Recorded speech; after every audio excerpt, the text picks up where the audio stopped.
বন্ধুরা, আপনারা যদি এয়ারটেল, জিও বা ভোডাফোনের যদি সিম কোম্পানি ব্যবহার করেন আপনাদের ফোনে, তাহলে আপনাদের পকেট খালি আবার হতে চলেছে। হ্যাঁ বন্ধুরা, ঠিকই বলছি। যদি প্রথম দিকে শেষ পর্যন্ত ভিডিওটি দেখেন তাহলে আপনারা বুঝতে পারবেন যে কেন আমি এই কথা বলছি, কেন আপনাদের পকেট খালি হতে চলেছে আবারও। তো চলুন বেশি কথা না বলে আজকের এই ভিডিওটি শুরু করা যাক।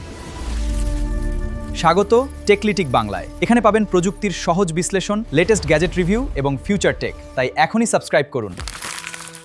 তো বন্ধুরা, আপনারা একটা জিনিস লক্ষ্য করেন যে প্রতি বছর এই এয়ারটেল, জিও বা ভোডাফোন কোম্পানিরা তাদের রিচার্জ প্ল্যানগুলো কি আস্তে আস্তে বাড়াতে থাকে। মানে তাদের কি প্রত্যেক বছর তাদের এই রিচার্জ প্ল্যানগুলো থেকে যারা ইউজার আছেন তাদের কাছ থেকে একটা লাভের টাকা তুলে নিতে। আর প্রত্যেকে কি ব্যবসা করছে কি লাভ করার জন্য। আর তারা আমাদের কথা কেন ভাববে, তাই তারা প্রত্যেক বছর কি একটা রিচার্জ প্ল্যান বাড়াতে থাকে। তাদের যে সমস্ত রিচার্জ প্ল্যানগুলো হয়ে বাড়াতে থাকে এবং যেগুলো কি ভ্যালু ফর মানি রিচার্জ প্ল্যানগুলো থাকে সেগুলো বাদ দিয়ে দেয় বা কমিয়ে দেয়। এবং সেগুলো কি দিনগুলো কি হয়তো ভ্যালিডিটি যে থাকে 28 দিন, সেগুলো 14 দিন বা 10 দিন করে দেয়। আর এবারও তাই হতে চলেছে বন্ধুরা, যেখানে এয়ারটেল, জিও এবং ভোডাফোন যে সমস্ত কোম্পানি বা বিএসএনএল যে সমস্ত টেলিকম কোম্পানি আছে তারা তাদের রিচার্জ প্ল্যানগুলো বাড়াতে চলেছে। এবার প্রশ্ন হচ্ছে যে কত % তারা বাড়াতে চলেছে। আপনারা প্রত্যেকে লক্ষ্য করেছেন যে গত কয়েক বছর ধরে কি রিচার্জ প্ল্যানগুলো কি ধীরে ধীরে বাড়াচ্ছে। যেখানে 199 টাকার যে রিচার্জ প্ল্যান ছিল সেটা হয়ে গেছে 250, বা যেটা ছিল 299 সেটা হচ্ছে 350 টাকা। কিন্তু দেখুন যে ভ্যালিডিটিও বাড়ছে না, কিন্তু রিচার্জ প্ল্যান ধীরে ধীরে বাড়ছে। কারণ এই সমস্ত কোম্পানিদের কী চায়, তাদের লাভ। আর দিনের পর দিন তাদের কি গ্রোথ হোক এবং ইউজারদের কাছে কি তারা কি বছরের পর কি একটা লাভের অঙ্ক যাতে বাড়াতে থাকে।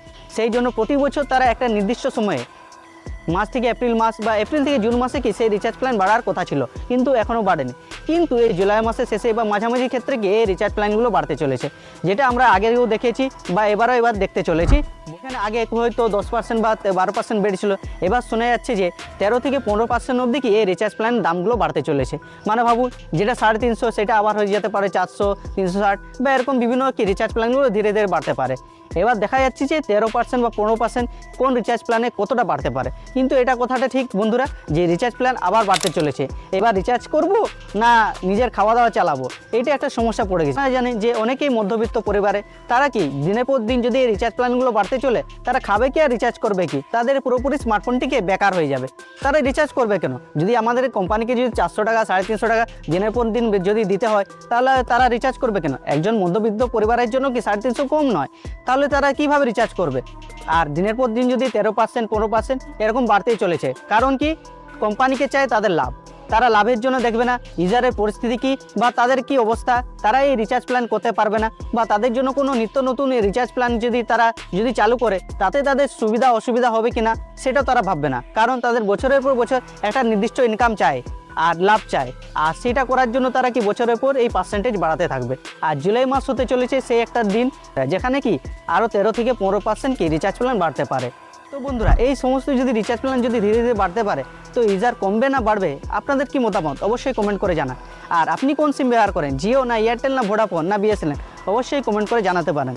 যদি আজকের ভিডিও যদি আপনাদের ইনফরমেটিভ মনে হয় তাহলে লাইক করুন, শেয়ার করুন। আর এরকম যদি নিত্য নতুন ইনফরমেটিভ ভিডিও সবার আগে পাওয়ার জন্য চ্যানেলটা সাবস্ক্রাইব করতে ভুলবেন না।